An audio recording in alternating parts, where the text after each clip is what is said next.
아멘. 귀한 찬양 감사드립니다. 오늘도 예배 오신 여러분들을 주의 이름으로 축복합니다. 옆에 있는 분들에게 인사합시다. 성도님은 세계복음할 전도자십니다. 한 번 더 인사하겠습니다. 그리스도만 드러내고 그리스도만 자랑합시다.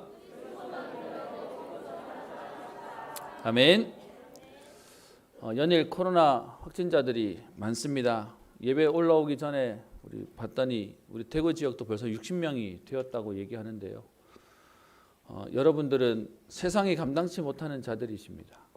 오늘 사실 코로나도 있고 해서 자리가 좀 비지 않을까라는 불신앙을 했는데요. 저보다 여러분들이 믿음이 더 좋으십니다. 오늘도 예배 자리에 오신 여러분들, 오늘도 하나님 말씀을 통해 오늘도 답이 되고 힘이 되고 오늘도 응답이 되는 시간 되기를 소원합니다. 하나님이 살아계신 게 맞다면 지금 우리의 형편을 누구보다도 잘 알고 계실 겁니다.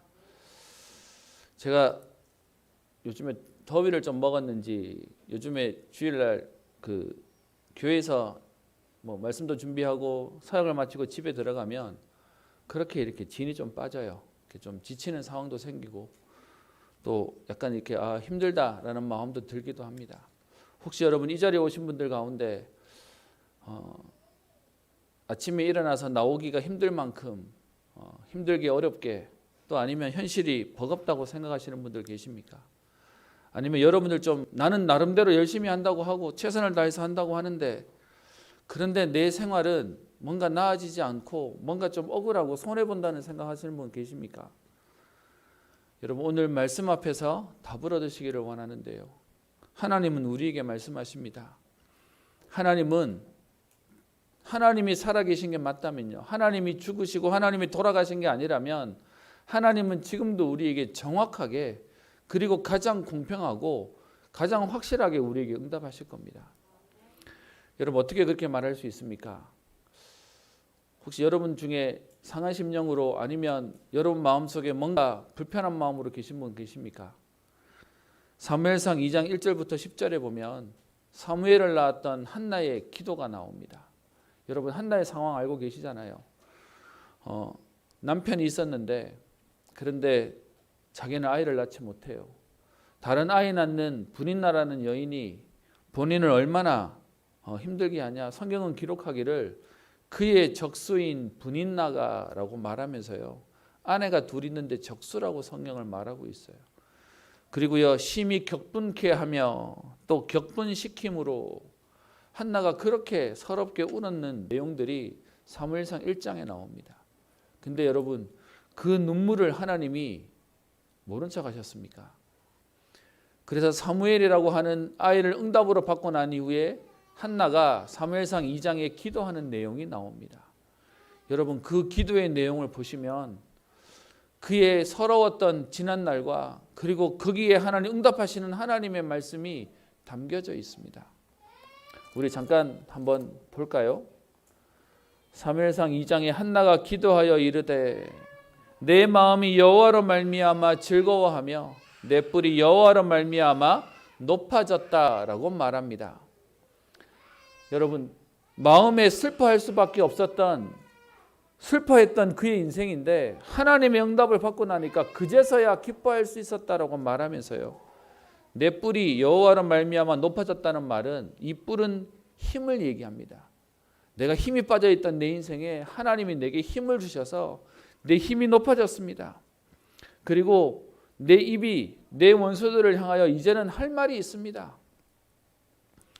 왜냐? 주의 구원으로 말미암아 기쁘기 때문입니다. 그러면서요 2절에 하나님의 응답을 받고 나니까 그전에는 그렇게 서럽게 있었던 한나가 여호와와 같이 거룩한 이가 없으시니 이는 주밖에 다른 이가 없고 우리 하나님 같은 반석도 없으심이니이다. 여러분 문제를 만나본 사람들이 할 수 있는 고백이죠.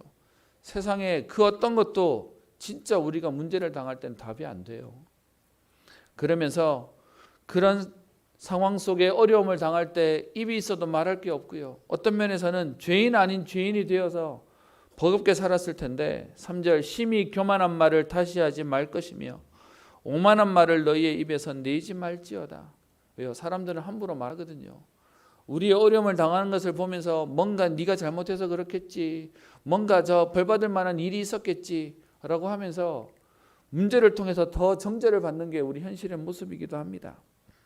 그런데요, 그렇게 큰 소리 치던 용사의 활은 꺾이고, 그리고 풍족한 자들은 양식을 위해 품을 팔게 될 것이고, 그리고 반대로 하나님은 넘어진 자를 힘으로 띠를 띄우시고, 그리고 줄인 자들에게 줄이지 않도록 하나님은 축복하시고, 임신하지 못하던 자에게 하나님은 축복하셨다라고 말하면서 여호와는 죽이기도 하시고 살리기도 하시고 수월에 내리기도 하시고 거기서 올리기도 하시며 가난하게도 하시지만 부하게도 하시고 낮추기도 하시지만 높이기도 하신다라고 말하면서 하나님의 절대 주권 속에 하나님의 응답을 찬양하고 있습니다.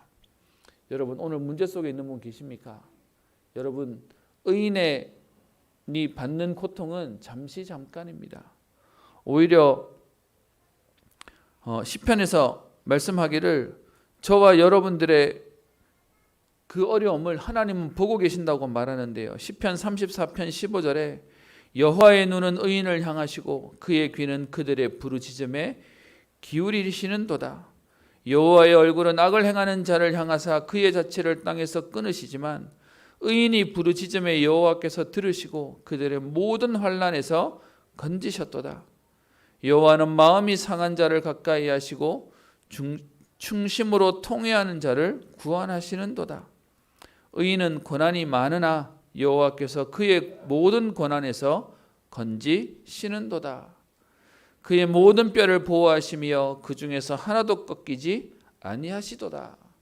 여러분, 하나님은 하나님의 사람을 반드시 인도하시고 보호하시고 축복하십니다. 저와 여러분들이 그 하나님의 은혜 속에 있기 때문에 우리는 문제 보고 낙심할 게 아니고요. 문제 가운데서도 우리를 붙잡으시는 그리스도 때문에 오늘 우리는 힘을 얻는 겁니다. 누가복음 1장에는 마리아의 기도가 나오죠. 여러분, 마리아도 남자를 알지 못하는데 갑자기 배가 불러와요. 여러분, 인간적으로 말하면 얼마나 당황스러웠겠습니까? 어떤 면에서는 성경에 보면 얘기하기를 그의 남편 요셉이 의로운 사람이라 가만히 끊고자 했다라고 얘기하면서 그 당시로는 이해할 수 없는 문화 속에 있었던 상황이었습니다. 근데 여러분, 그 상황 가운데 마리아가 문제라고 생각했던 그 일이 하나님의 계획 속에 있음을 알고 난 뒤에 뭐라고 고백합니까? 나의 비천함을 돌아보셨다고 말하면서 그 하나님의 은혜를 감사하고 찬양하면서 높이는 내용들이 나와져 있습니다. 여러분, 혹시 여러분 생각 속에 나는 한계가 왔다고 생각하고 나는 그만한 보상이 없다고 생각하고 아니면 억울한 상황 속에 있다고 생각하십니까? 하나님이 살아계신다면 우리는 억울하지 않습니다. 문제 속에 있어서 힘들어도요, 하나님이 나와 함께 하시는 게 맞다면 이 문제도 걷더니 넘어설 수 있습니다. 그래서 에베소서 3장 20절에 우리 가운데서 역사하시는 능력대로 우리가 구하거나 생각하는 모든 것에 더 넘치도록 능히 하신다라고 말하고 있습니다. 여러분, 하나님은 오늘도 우리의 약함을 아시고 하나님은 더 큰 것으로 우리에게 역사하실 것입니다. 여러분, 그래서요, 전도자에게 있는 문제는 문제 아니고요, 이 복음을 전달할 중요한 메시지가 되고 발판이 되는 것입니다. 여러분들이 아파봤기 때문에 아픈 자들에게 할 말이 있는 거예요. 거기서 해결되어지는 그리스도라는 비밀을 말할 수 있도록 하나님이 우리의 걸음들을 인도하고 계시는 겁니다. 하나님 만나지 못한 인생은 지금도 문제 속에 있어요. 똑같이 세상은 어려워지지만 하나님 아는 우리는 오늘 하나님 안에서 다른 힘을 가지고 새롭게 시작할 수 있습니다. 여러분, 성경은 하나님 떠난 인생에 대해서 계속해서 말하고 있고요. 그 하나님 떠난 인생에서 돌아오도록 우리에게 말씀하고 계십니다. 여러분, 세상은 하나님 떠난 인생 가운데 왜 이 땅에 문제가 오냐? 죄 문제라고 얘기하고요. 우리의 업보 문제라고 얘기해서 그래서 죄 짓지 마라, 죄 안 지면 된다라고 얘기하면서 우리 보고 윤리적으로 살도록, 우리에게 인격적으로 살도록 가르칩니다. 여러분, 중요합니다. 인격적으로 살아야죠. 윤리적으로 살아야죠. 근데 여러분, 100가지 심지어 100만 가지 착하게 살아도요, 한 번 잘못하면 사단에게, 죄에게 죽음 당해야 되는 게 인생입니다. 그러다 보니까 여러분, 그 윤리 가지고는 이 땅의 문제를 해결할 수 없는 겁니다. 그래서요, 다 묶여 있고 잡혀 있는 거예요. 그 문제 해결해 보려고 착하게도 살고 어떤 면에서 구제도 하고 봉사도 하고 헌신도 하고 그러고 사는 겁니다. 여러분, 그런데 그거 가지고 인생 문제 해결 안 되는 거잖아요. 그것 가지고 우리에게 있는 오늘의 문제를 해결할 수가 없는 거잖아요. 그래서 성경은 얘기합니다. 하나님 떠난 인간에게 문제가 오는 이유를 얘기해요. 죄의 문제가 아니라 죄를 짓게 할 수밖에 없는 사단의 문제다. 영적인 문제다라고 말하고 있습니다. 여러분, 우리 교단을 향해서 너무 많은 사람들이 너무 사단 얘기 많이 한다고 얘기하는데요. 여러분, 우리는 사단 얘기하는 게 아니라 사단을 멸하신 그리스도를 얘기하는 교단입니다. 근데 여러분, 그걸 모르니까 자꾸 사단 얘기 많이 한다고 얘기하는데, 여러분, 죄 문제를 해결해 보려고 몸부림치는 인간이 죄 문제가 오는 사단의 존재를 모르니까 계속 당하고 사는 거예요. 여러분, 사람이 제일 억울한 게 뭐죠? 문제를 당하는 게 억울한데, 문제는요, 문제의 원인도 모르면서 계속 어려움 당하는 거예요. 나는 너무 아픈데 병원에 갔더니 병명이 없대요. 이름 모를 병, 원인 모를 병이라고 하는 거죠. 여러분, 차라리 병명이 있으면 아, 이것 때문이구나 라고 약도 쓸 수 있잖아요. 그런데 원인도 몰라요. 왜? 영적인 건 모르면 계속 문제 속에 있는 겁니다. 여러분, 그래서 똑같은 문제를 당하지만 훨씬 더 어려운 이유가 문제의 원인도 모르고요. 문제의 해결법도 당연히 모르고요. 그러니까 그 속에 묶여있는 상태로 살아가는, 운명 속에 살아가는 인생이 되는 것입니다. 그래서 성경은 에베소서 2장 2절 3절에 얘기합니다. 너희가 그 가운데서 행하여 이 세상 풍조를 따르고 공중의 권세 잡은 자를 따랐으니 곧 지금 불순종의 아들들 가운데서 역사하는 영이라. 여러분, 좀 다르게 얘기하면 그냥 묶여있는 인생을 얘기하는 겁니다. 에베소 2장 3절에 전에는 우리도 다 그 가운데서 우리 육체의 욕심을 따라 지내며 육체와 마음에 원하는 것을 하여 다른 이들과 같이 본질상 진노의 자녀이었더니. 여러분, 본질상 진노의 자녀라는 얘기가 뭡니까? 망하는 인생이라고요. 운명 자체가 진노받을 인생이라고 성경은 말하고 있는 겁니다. 그 속에서 아무리 몸부림을 쳐도 인생 문제 해결 안 되는 거죠. 좀 쉽게 얘기하면 여러분, 북한 주민으로 살고 있는 그 자체가 억압 속에, 어려움 속에 살고 있는 겁니다. 사실은요, 거기서 나와야지만 응답이 되는 거죠. 오늘 저와 여러분들이 문제 가운데 있는데요, 그 안에서 열심히 하는 게 나쁜 게 아니지만 그거 가지고 인생 문제 해결 안 되는 겁니다. 저는 현장에 성도님들을 만나면서, 사람들을 만나면서 안타까운 얘기들을 굉장히 많이 들었습니다. 제가 몇 번 얘기했잖아요. 자랑처럼 하는 게 아니라 여러분, 영적인 배경이란 건 굉장히 축복인 겁니다. 저는 TV에서 그렇게 두통약 선전하고 뭐 펜잘 선전하고 개보린 선전하고 그럴 때요, 왜 저렇게 많이 저 얘기를 하는지를 진짜 모르고 살았습니다. 왜냐하면 저희 집에는 그 약이 없었거든요. 상비약으로 두고 있지 않아도 될 만큼 그게 뭔지 모르는 인생을 살았습니다. 그러다가 전도 때문에 사람들을 만나게 되고, 그리고 그들을 만나면서 그들의 상황을 봤더니 너무 안타까운 사람들이 많아요. 제가 아는 한 사람은 본인의 지난 얘기를 꺼내는데, 지금은 예수 믿고 회복됐다는 얘기인데요, 평생 자기는 불을 끄고는 못 산다는 거예요.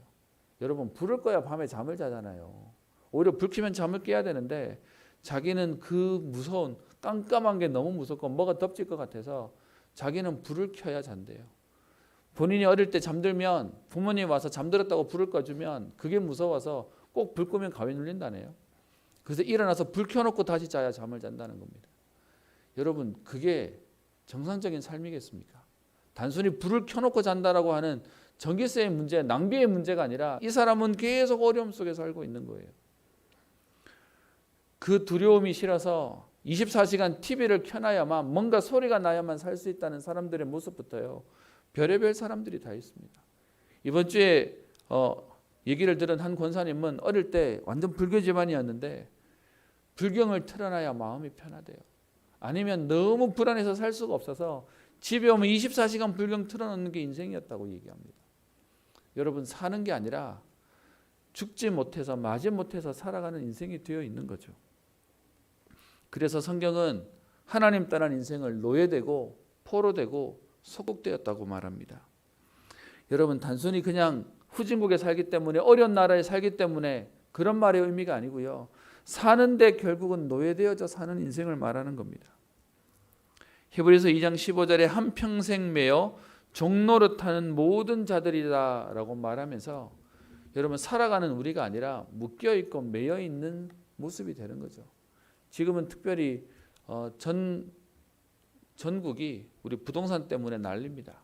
그래서 뭐 영끌이라는 말도 나오고요, 뭐 비투라는 말도 나오고요. 여러분, 결국은 뭔가를 한다고 하지만 또 노예되어져 있는 인생을 사는 게 우리의 모습이기도 합니다. 여러분, 이것을 가지고 성경은 저주와 재앙이라고 얘기해요. 아무리 많이 가졌어도 결국은 묶여있는 인생이기에, 불안한 인생이기에, 어려운 인생이기에 이것을 운명이라고 말하는 저주와 재앙의 모습이라고 얘기합니다. 여러분, 이런 우리를 예수님이 버려두지 아니하시고 그 예수님, 하나님이 인간의 몸을 입고 이 땅에 오셨습니다. 그분이 바로 우리가 지금 여러분과 함께 말씀을 나누고 있는 요한복음의 주인공, 또 성경의 주인공 되신 예수님 얘기를 꺼내는 겁니다. 여러분, 오늘 드디어 예수님이 그의 제자들을 부르십니다. 묶여있는 인생 가운데 있었던 그들을 불러서 오늘 회복시키는 내용이 오늘 본문 속에 나옵니다. 여러분, 이미 우리는 예수님을 만난 인생입니다. 그리고 그 예수님을 만난 인생 때문에 오늘 여러분, 코로나 때문에 마스크를 쓰고서라도 오늘 하나님 앞에 예배드리며 하나님의 은혜를 구하고 누리고 찬양하는 우리는 성도의 삶이, 전도자의 삶이 되었습니다. 여러분, 오늘 우리 예수님 만난 그 인생에 대한 축복들을 확인하고요, 또 다른 사람에게 이 비밀을 말해야 할 이유와 또 오늘 힘을 얻는 응답의 시간 되기를 소원합니다. 우리 본문으로 말씀을 한번 보겠습니다. 요한복음 오늘 1장 35절부터 읽었는데요. 사실은 오늘 내용은 지난주 말씀에 이어서 1장 29절부터 오늘 마지막 절까지 있는 내용입니다. 세례 요한이 예수님에 대한 부분을 밝히 드러냅니다. 주의 길을 곧게 하라고 광야에서 외치는 자의 소리가 내 역할이다. 그분이 내 뒤에 오시지만 나는 그분의 신발끈 푸는 것도 감당치 못한다라고 얘기하면서 그리스도만 드러내는 삶을 사는 우리 세례 요한의 인생을 지난주에 봤고요. 그렇게 묶여있는 우리 인간을 위해서 예수님께서 제자들을 찾아오십니다. 첫 번째 찾아오시는 그 내용이 오늘 1장 35절에 나오는데요. 35절에 보면 이튿날 요한이 자기 제자 중 두 사람과 함께 섰다가라고 말하는데, 여기서 말하는 요한은 세례 요한입니다. 세례 요한이 사는 사역을 보고 지금 그 세례 요한을 따라다니는 제자들이 있었는데, 여러 제자 가운데 오늘 두 제자가 함께 있었다고 말합니다. 아마 이 두 제자가 핵심 제자 중에 핵심 중에서도 아마 핵심이지 않았을까라고 성경학자들은 말하는데요. 그 제자들에게 오늘 세례 요한이 얘기합니다. 36절, 예수께서 건의심을 보고 말하되 보라 하나님의 어린 양이로다 라고 하면서 예수님이 바로 우리가 그토록 기다렸던 메시아, 그분이 바로 저분이다 라고 말을 합니다. 여러분, 이 얘기를 들은 오늘 그 두 제자가, 여러분 방금 세례 요한을 따랐는데 세례 요한이 그렇게 말씀하시던 주인공인 예수님이 오시니까 세상 말로 말하면 갈아타요. 좋게 말하면 이제는 진짜를 발견했다고 그 예수님을 따라갑니다. 37절, 두 제자가 그의 말을 듣고 세례 요한의 말을 듣고는 예수를 따라가죠. 따라오는 제자들을 보고 38절 예수님께서 묻습니다. 무엇을 구하느냐? 왜 따라오는데? 라고 묻는 거죠. 무엇을 원하느냐라고 묻는 겁니다. 여러분, 지금 이 두 제자가 예수님을 왜 따라갔을까요? 인생에 답이 없었거든요. 인생의 진리를, 인생의 해답을 찾으려고 찾는 중에 지금 세례 요한을 만났는데, 세례 요한이 계속해서 하는 말이 내가 아니라 내 뒤에 오시는 분이 주인공이라고 말하고 있었거든요. 근데 지금 그분이 오셨다고 얘기하니까 지금 그 예수님을 따라가는 겁니다. 여러분 인생에는 여러분 생명 걸 만한 가치가 발견되었습니까? 여러분 인생을 걸어도 될 만한 여러분의 이유가 발견되셨습니까? 여러분의 자녀와 후대에게 전달해 줄 언약의 유산이 여러분들에게는 결정되어 계십니까? 오늘 이 두 사람이 예수님을 따라갑니다. 무엇을 구하느냐? 그랬더니 그들이 대답하기를 랍비여, 이때만 해도요 아직 예수가 그리스도라는 사실을 몰랐습니다. 그래서 선생님이 계시는 그곳을 알고 싶습니다. 그곳에 가렵니다. 그랬더니 예수님이 39절에 와서 보라 라고 하면서 많은 얘기와 말들을 하지 않고 와라, 와서 봐라 라고 말합니다. 그랬더니 그들이 가서 예수님이 계신 데를 보고 그날 함께 그곳에서 거했다. 우리가 말하는 전도의 비밀, 동행과 동거, 그리고 함께의 비밀을 누리는 장면이 오늘 본문 속에 나옵니다. 여러분, 그 비밀을 누렸더니 거기서 예수님이 누군지를, 예수님을 만나버렸더니, 여러분 예수님 가까이 갔더니 예수님이 누군지를 알게 됐어요. 여러분, 우리 이 땅의 만남 가운데 많은 만남이 있는데요, 멀리서 봤더니 호감이 있었는데 알면 알수록 실망하는 만남이 있고요, 또 반대로 잘 몰랐는데 만나봤더니 진국인 만남이 있습니다. 오늘 예수님은 예수님의 가까이 오던 이 두 제자가 예수님을 만나고는 그의 인생에 답이 나버렸습니다. 40절에 보면 이 안드레라는 사람은 세례 요한의 제자였다가 예수님을 만나고 예수님의 제자가 됩니다. 그랬더니 여러분, 이 예수님 만나고 안드레의 모습이 바뀝니다. 41절, 그가 먼저 자기의 형제 시몬을 찾아 말하되 우리가 메시아를 만났다 하고. 여러분, 얼만큼 지금 그리스도 만나고 난 뒤에 인생이 바뀌었는지 제일 먼저 가족을 찾아갑니다. 여러분, 가장 어려운 전도와 얘기 중에 하나가 가족인데요, 그 가족을 찾아가서 말합니다. 우리가 메시아를, 내가 하나님을 만났다, 인간의 몸을 입고 오신 내가 그리스도를 만났다 라고 말합니다. 여러분, 이 원문에 있는 표현의 더 정확한 번역은 내가 드디어 메시아를 찾았다라고 하는 말입니다. 그렇게 기다렸는데 인생에 답이 없어서 세례요한을 따라가고 뭔가 진리를 찾고 탐구하고 있었는데 내가 드디어 이제 예수님 만났어.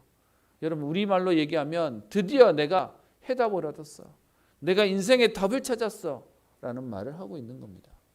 여러분, 도대체 예수님이 어떤 분이시길래요? 어떤 면에서 오늘 이 자리에 계신 여러분들에게는 제가 따로 설명하지 않아도 그걸 아시는 분들만 와서 예배 드리는 거니까요. 여러분, 지금도 그 답을 모르는 사람들이 현장을 헤매고 있습니다. 그 현장에 힘든 걸 해결해 보려고 놀러 다니고 아니면 유흥하고 아니면 뭔가 열심히 살면서 그들에게 보상받으려는 마음으로 살고 있지만 사실은 지금도 수고하고 무거운 짐진 자의 인생을 살아가고 있는 것이 현장의 모습이죠. 여러분, 이 메시아를 만났다는 말을 듣고요, 사실은 동생이었어요, 안드레가. 여러분, 세상에서 제일 어려운 게 형 동생 사이, 그 첫째와 둘째 사이잖아요. 여러분, 동생이 와가지고 뭔가를 봤다라고 얘기하면 여러분, 위에 형들이, 위에 첫째가 인정해 줍니까? 보통 안 해줍니다. 그런데 이 안드레가 평상시부터 그렇게 진리를 찾고자 하는 모습의 인생을 살았던 걸 시몬이 알았어요. 저 아이가 지금 뭔가를 발견했다고 얘기하고 내가 지금 그리스도를 만났다고 얘기하는 이 말을 듣고는요, 형에게 호기심이 생겼어요. 그래서 따라 나섭니다. 42절, 예수께로 오니 예수께서 보시고 이르시되 내가 요한의 아들 시몬이니 장차 게바라 하리라 라고 말하면서 그의 이름을 바꾸는 오늘 장면이 나옵니다. 여러분, 오늘 이 세례 요한의 두 제자가, 한 사람은 안드레라고 성경은 밝히고 있고요, 다른 한 명은 말하지 않지만 오늘 39절에 보면 그날 함께 거하니 때가 10시쯤 되었더라라고 하는 시간을 적은 거 보니까 그에게 있어서 이 사건이 굉장히 중요한, 여러분 우리가 왜 중요한 날은 안 잊어먹잖아요.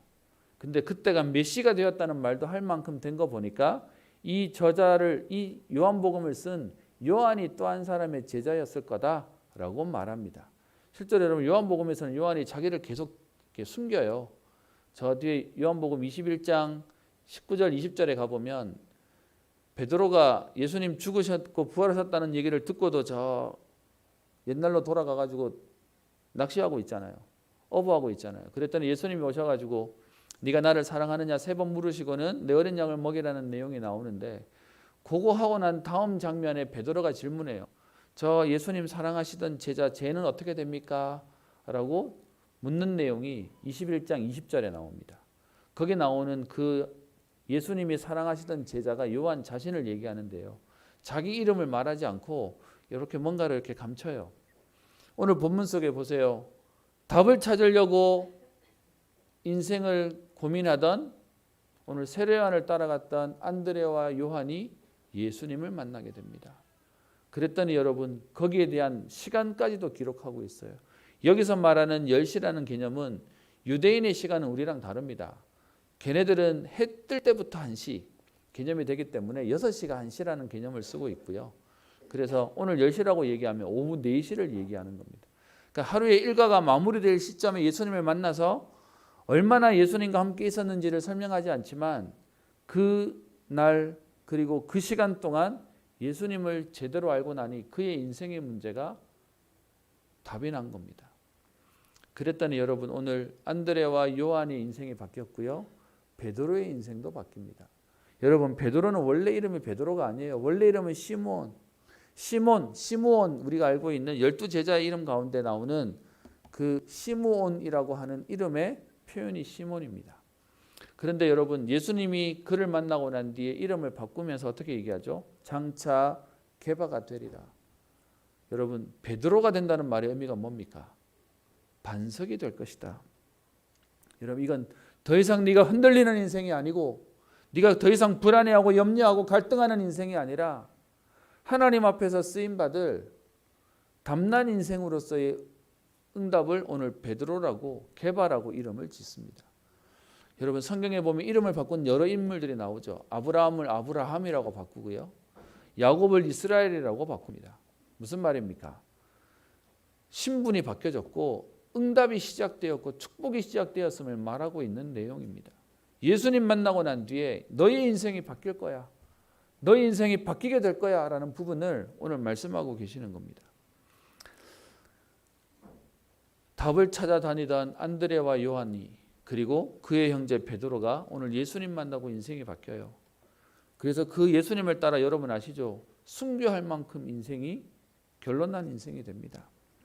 여러분 그리고는 그 다음 제자를 부르는 내용이 나와요. 43절에 이튿날 예수께서 갈릴리로 가시려다가 빌립을 만나 이르시되 지금 빌립을 전도하라고 합니다.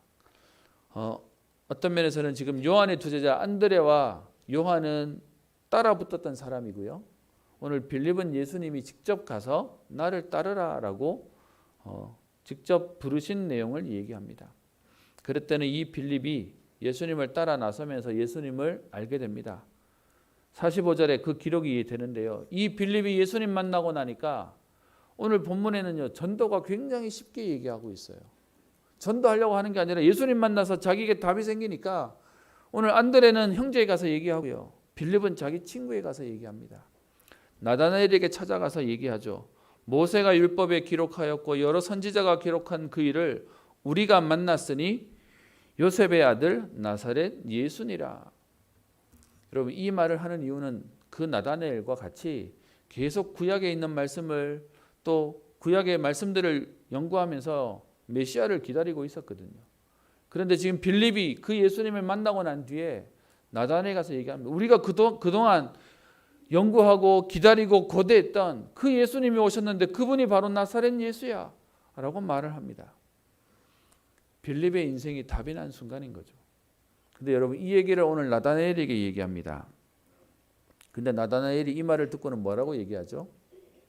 나사렛에서 무슨 선한 것이 날 수 있느냐라고 말하면서요. 터부시합니다. 저 촌동네에 저기 선한 것이 나올 리가 없어. 저기는 안 되는 데야. 그랬더니 여러분 빌립이 이 말 듣고 포기합니까?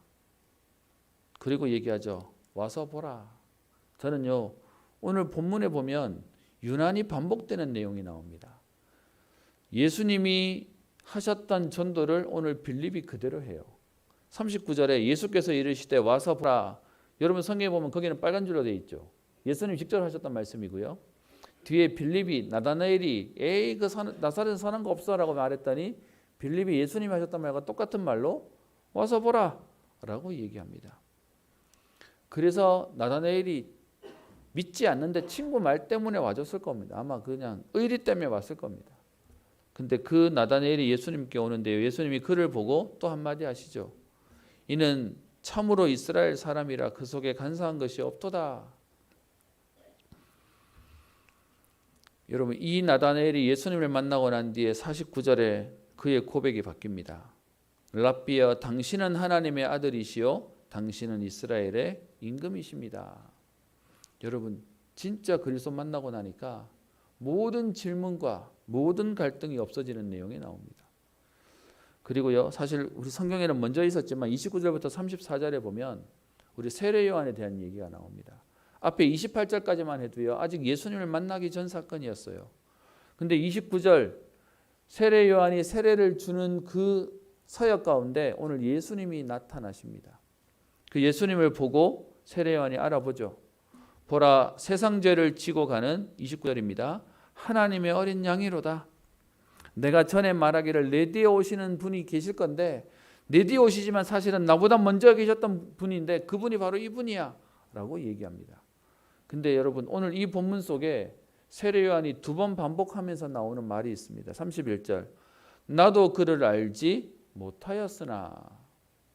무슨 말이죠? 나도 사실 잘 몰랐어. 그냥 하라고 하니까, 이 사역을 하라고 하니까 모르고 사명 감당하고 있었는데 예수님을 만나고 나니까 뭐가 보인 거죠? 예수님을 만나고 나니까 그동안 내가 막연했던 내 사역과 그리고 내가 막연하게 알았던 복음이 분명하게 보였던 거예요. 여러분, 이 내용이 뒤에도 나옵니다.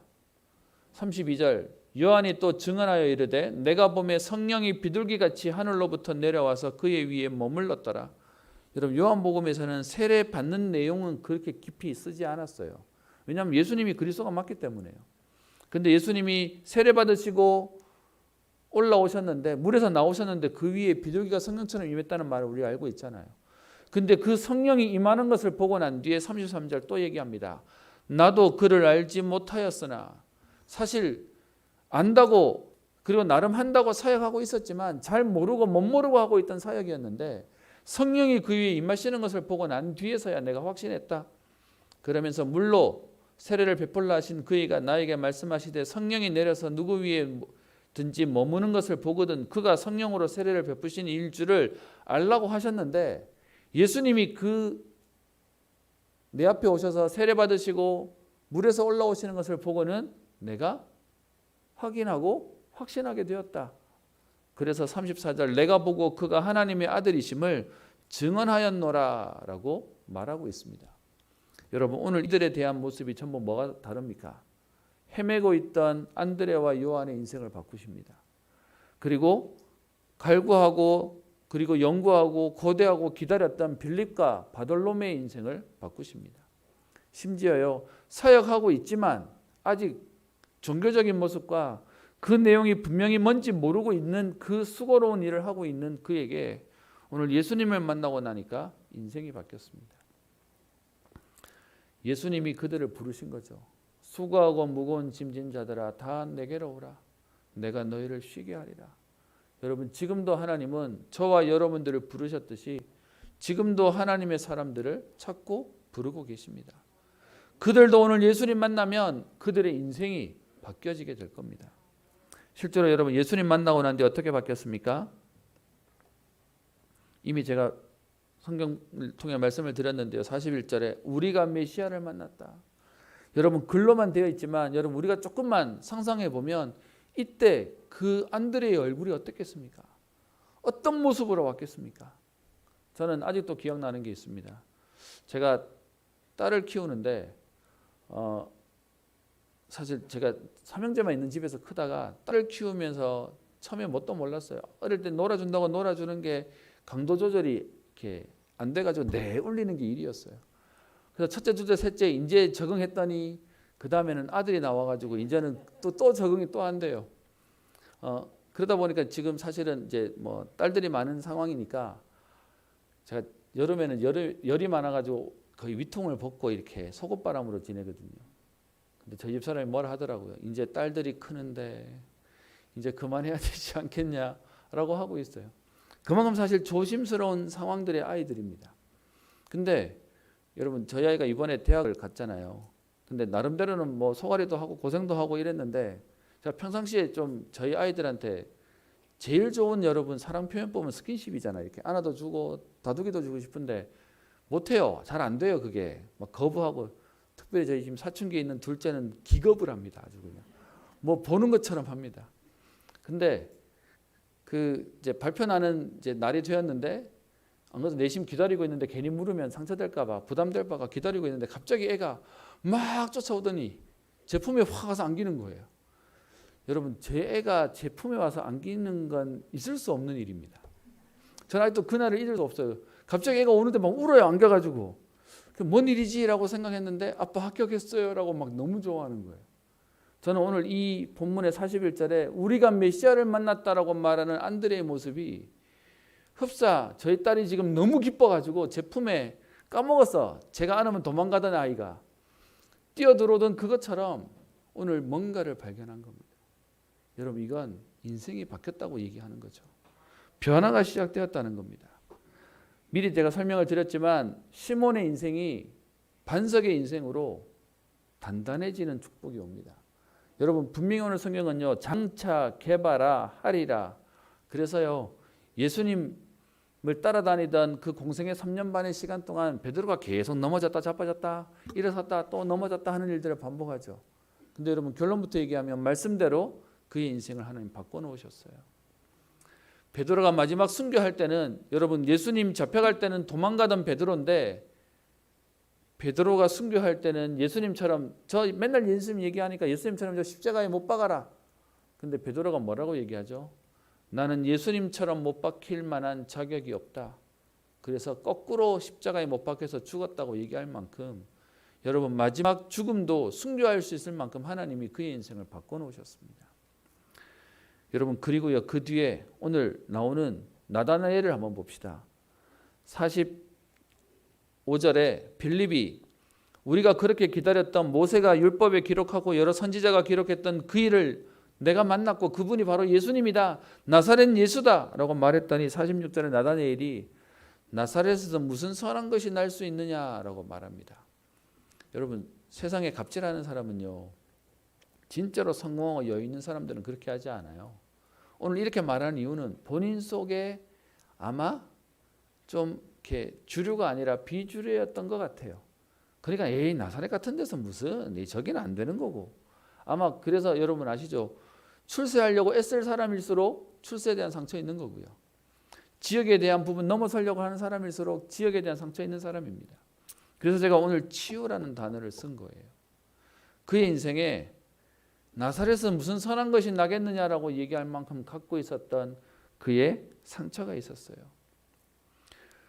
그런데 빌립이 와서 보라고 얘기하고 나다나엘이 예수님을 만났는데 예수님이 이는 참으로 참 이스라엘이라 그 속에 간사한 것이 없다고 얘기하니까 여러분 칭찬해 줬잖아요. 그러면 고맙습니다 해야 되는데 뒤에 48절에 나다나엘이 뭐라고 얘기하죠? 까칠하게 나와요. 어떻게 나를 아십니까? 무슨 말이죠? 나 언제 봤다고요? 나 누군지 아십니까? 라고 얘기하고 있는 거예요. 예수님을 만나는데도 이미 편견과 선입견을 가지고 받을 수 없는 기질과 자질이었어요. 우리로 말하면 믿음을 가진 모습이 아니었어요. 그만큼 상처가 있는 인생이었죠. 그런데 오늘 그 예수님이 얘기합니다. 빌립이 너를 부르기 전에 빌립을 통해서 나다나엘은 왔잖아요. 그런데 빌립이 부르기 전에 내가 이미 네가 무화과 나무 아래 있을 때 봤다 라고 말합니다. 이 말의 의미가 무슨 말인지 아십니까? 우리 옛날에 여러분들 그 시골에 계시는 데 가면 꼭 마을에 가면 이렇게 큰 등나무나 아니면 오래된 나무 이렇게 그 밑에서 우리 많은 분들이 이렇게 평상 놓고 쉬기도 하고 그렇게 지내셨잖아요. 그것처럼 이스라엘이라는 나라에는 무화과 나무가 사람들이 더위를 피해서 모여가지고 자기들끼리 그 무화과 나무 밑에서 연구도 하고 기도도 하고 묵상도 하고 하는 자리가 무화과 나무 아래입니다. 나다나엘은 나다나엘 나름대로의 그 인생의 문제를 해결하고자 그리스도를 기다리는 마음으로 그 무화과 나무에서 기도하고 있었거든요. 그런데 예수님이 그 얘기를 딱 하는 거예요. 네가 거기서 기도하고 있을 때, 네가 거기 있을 때 내가 이미 너를 알았다라고 얘기하는 겁니다.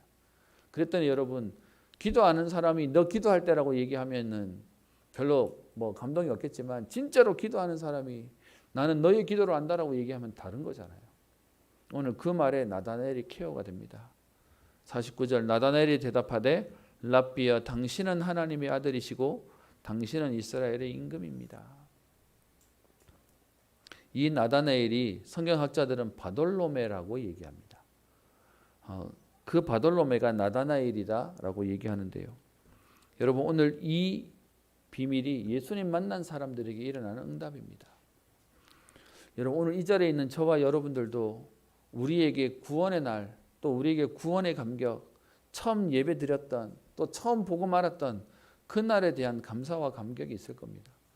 우리 좀 있으면 우리 WRC, ERC도 있는데요. 저는 이번에 또 코로나 때문에 어쩔 수 없이 뭐 야외 활동은 못하지만 여러분들과 사실 꼭 하고 싶은 게 있습니다. 우리 안에 내게 주셨던 구원의 은혜와 감사와 감격만 나눠도요, 우리 쉽게 말하면 인생 포럼이라고 얘기하죠.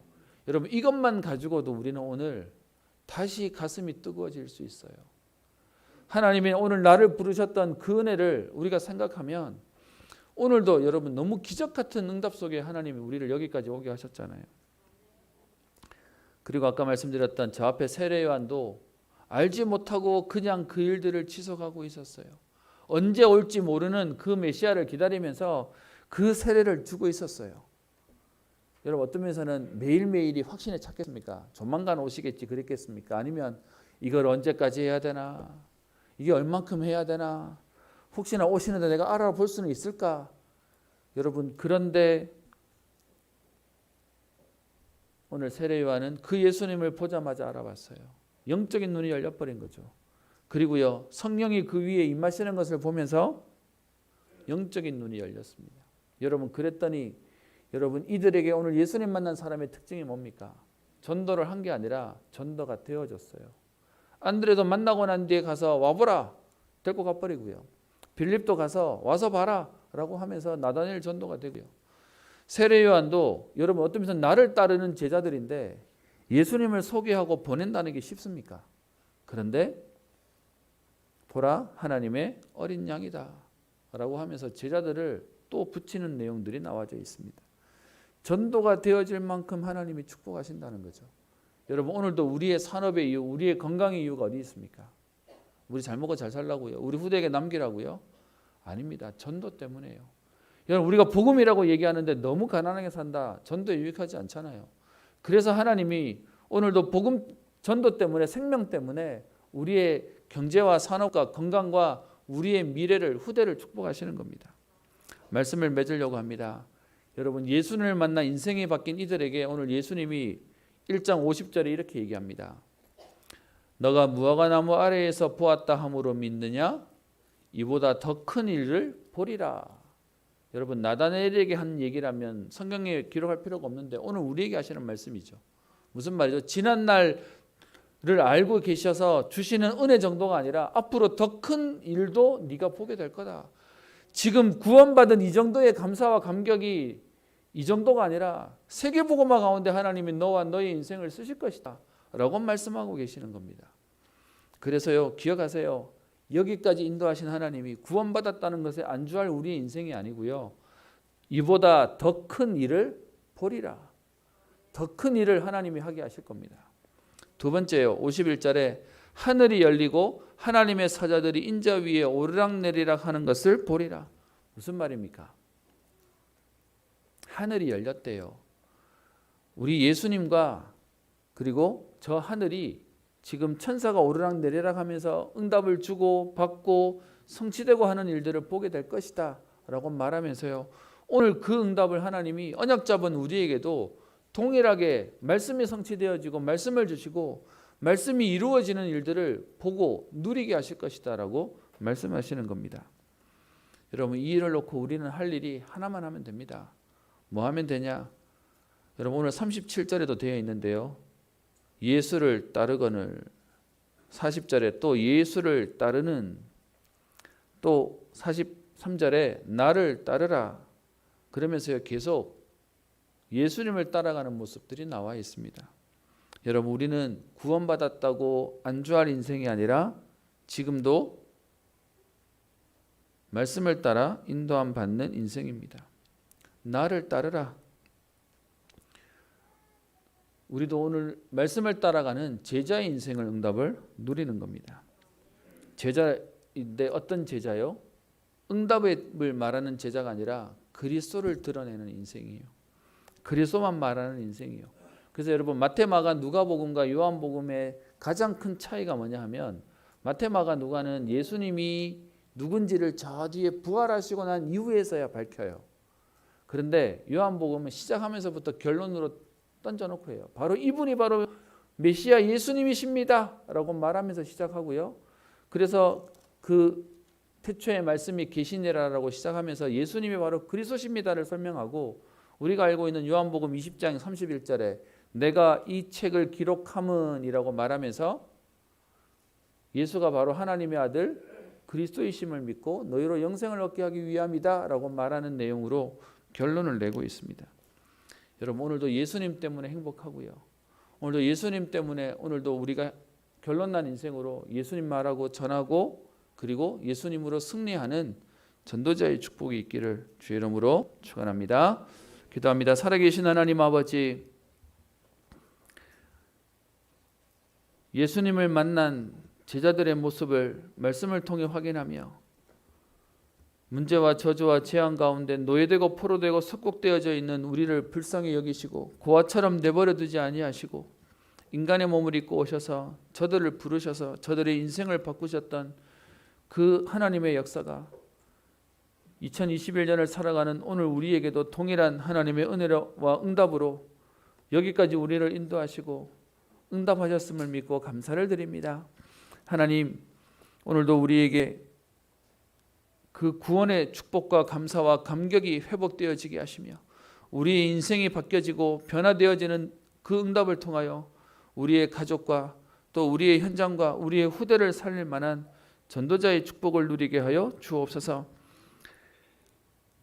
이보다 더 큰 일도 보게 하시겠다고 약속하시며 하늘이 열리는 것도 우리에게 보게 하시겠다고 말씀하신 주님, 하나님, 오늘도 그 언약 성취의 주역으로 서게 하사 저들 때문에 우리의 가정과 현장과 후대와 교회와 시대와 세계가 살아나는 응답의 주역으로 서게 하옵소서.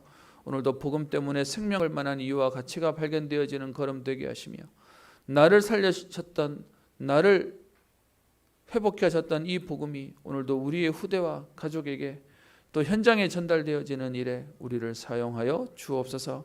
오늘도 복음 때문에 우리의 가는 모든 걸음에 힘을 얻게 하시고 우리가 알지 못하는 질병과 약한 부분도 치유되어지는 응답의 시간 되게 하옵소서. 감사드리며 살아계신 예수님 이름으로 기도합니다.